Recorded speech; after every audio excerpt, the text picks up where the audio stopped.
Pocket English Podcast from your pocket. Welcome to Pocket English, the podcast that helps you speak natural English on the go. Today, we're going to fix the most uncomfortable 3 seconds in any English conversation. You are at a friend's house party. A casual acquaintance walks up, smiles, and says, "Wow, I love your jacket." You say, "Thank you," and then nothing. Dead silence. You both just stare at your shoes, wishing you could disappear. I remember doing exactly this at my first office party. My manager complimented my tie. I just said thanks and stared at the wall. And the silence was so painful, I actually pretended my phone was ringing just to escape. By the end of this episode, you will learn the simple accept plus detail formula, so you never have an awkward silence after a compliment again. That party was years ago, and I still think about it.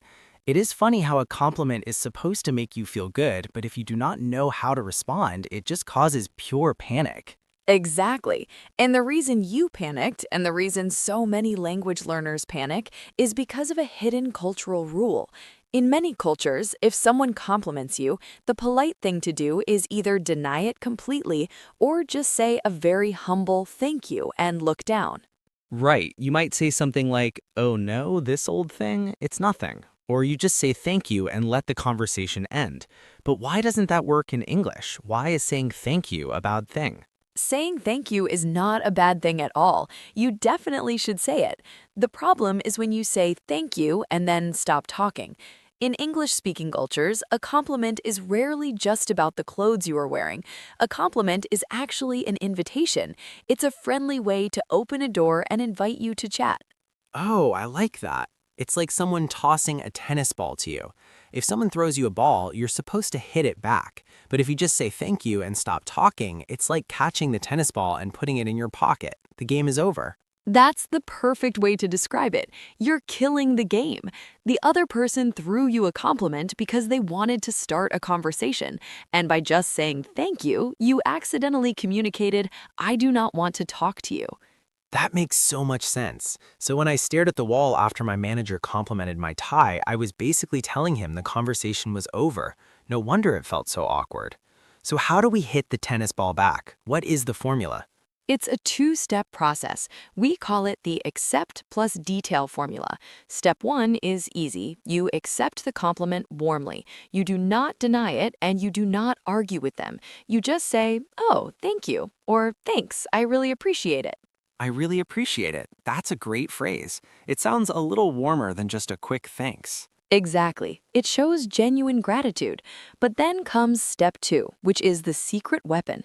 Immediately after you accept the compliment, you provide one detail. You give the other person a tiny origin story about the item they complimented. An origin story, like a superhero? Yes, exactly like a superhero. Every jacket, every pair of shoes, every watch has a history. Where did it come from? How did you get it? You just share one short fact about its past. Let me show you how it works. Jack, I love that coffee mug you were holding. Oh, thanks. I appreciate it. I actually bought it when I was on vacation in Italy last summer. Perfect. You accepted it, and then you gave me the origin story. You said, "I bought it when I was on vacation." Now, as the other person, I have so much to talk about. I can ask you about Italy. I can ask you about your vacation. The conversation is flowing naturally. I see what you did there. I used the word bought, so I'm naturally using the past tense to tell the story. That's the trick. When you tell an origin story, you're almost always going to use simple past action words. You might say, "I found it at a local shop," or "I bought it online," or "My best friend gave it to me for my birthday." Found, bought, gave. We use these action words to point backward in time. That makes it so much easier than trying to think of a brilliant, funny response on the spot. You just rely on the history of the object. Exactly. Let's look at another very common detail native speakers love to share. Jack, what if I say, "Wow, those are amazing sneakers"? Thanks, I actually got them on sale last week. Yes, the phrase "on sale" is probably the most popular origin story in the English language. It really is. Wait, can we clarify something for our listeners? I hear a lot of people mix up for sale and on sale. What's the difference there? That's a great question. If something is for sale, it just means it's available to buy. You can purchase it. But if something is on sale, it means it's discounted. The price is lower than normal, and native speakers love a good discount. We really do. If we get a good deal, we want to brag about it. It is almost a point of pride. If someone compliments my shirt and it was originally $50, but I paid $10, you better believe I'm going to say, thanks, I got it on sale. It instantly makes you relatable. Another great detail word you can use is secondhand. If you bought something used, maybe from a charity shop or a vintage market, you can say, thanks, I got it secondhand. Or you might hear native speakers use the word thrifted. Thrifted. That is a very trendy word right now. It comes from the word thrift store, which is a shop that sells donated secondhand items. So if you say, thanks, it's thrifted, you are saying you hunted for it and found a hidden treasure. Exactly. So whether you bought it, found it, got it on sale, or it was a gift, you're giving the other person a detail they can respond to. And if you're enjoying these little cultural secrets that help you speak more naturally, make sure to hit the subscribe button. We share practical conversational tips like this every single week. So, the accept plus detail formula works beautifully for clothes and accessories. But what about other things? At a party, people do not just compliment your shoes. What if someone compliments a skill? For example, a lot of our listeners probably hear this one. Wow, your English is so good. That is a classic. And if you just say thank you and stop talking, it can actually sound a tiny bit arrogant, right? Like you're saying, yes, I know I'm brilliant. Thank you.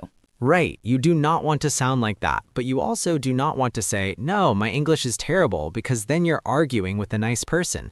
So how do we use the formula here? You use the exact same formula, accept plus detail. You accept the compliment warmly, and then you share a detail about the origin of your skill. So you could say, thank you so much. I actually listen to a lot of podcasts on my commute. Oh, that is brilliant. You accept it gracefully and you immediately shift the spotlight away from yourself and onto the podcast or the studying routine. It takes all the pressure off. Exactly. Or you could say, I appreciate it. I have been practicing with a language partner every Tuesday. You're giving them a concrete fact to respond to. They might reply, oh, really? How did you find a language partner? And boom, the conversation is moving. What about food? Let's say you invite a friend over for dinner or you bring something to an office potluck. Someone takes a bite and says, oh my goodness, this cake is amazing. This is my favorite one. You say, thanks, it's actually my grandmother's secret recipe. I love that response. It brings family into the conversation. Although, to be honest, if someone compliments my baking, my origin story is usually, thanks, I bought it in a plastic box at the supermarket and put it on a nice plate. Hey, that's a valid origin story, and it's funny. If you say, thanks, I bought it at the bakery down the street, you're being honest, and they might ask which bakery you went to. The detail always creates a bridge. Okay, I think it is time we put this into practice. We want you to feel this formula in your own voice right now, wherever you are listening. That's right. Let's do a little mental warm-up first. I want you to look at the shirt or sweater you're wearing right now. Just look down at it. Think about its origin story. Where did it come from? Did you buy it at a mall last year? Did you order it online? Was it a birthday gift from your sister? Did you get it on sale? Just get that one detail ready in your mind. Now, I'm going to pretend we're at that house party. I'm going to walk up to you and compliment your shirt. I want you to answer me out loud. Remember the formula. Accept the compliment and then give me that detail. Ready? Take a deep breath. Here she comes. Hey, it's so great to see you. Wow, I absolutely love that shirt. It looks great on you. I know you just spoke out loud and I know it sounded fantastic. Notice how much better that feels than just saying thank you and waiting in silence. You're taking control of the interaction. Let's try it one more time. This time I'm going to compliment your shoes.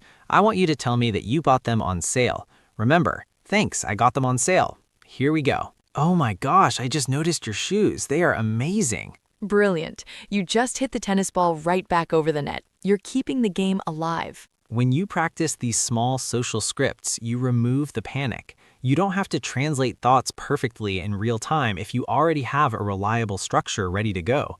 The accept plus detail formula protects you from ever having to stare at your shoes in silence again.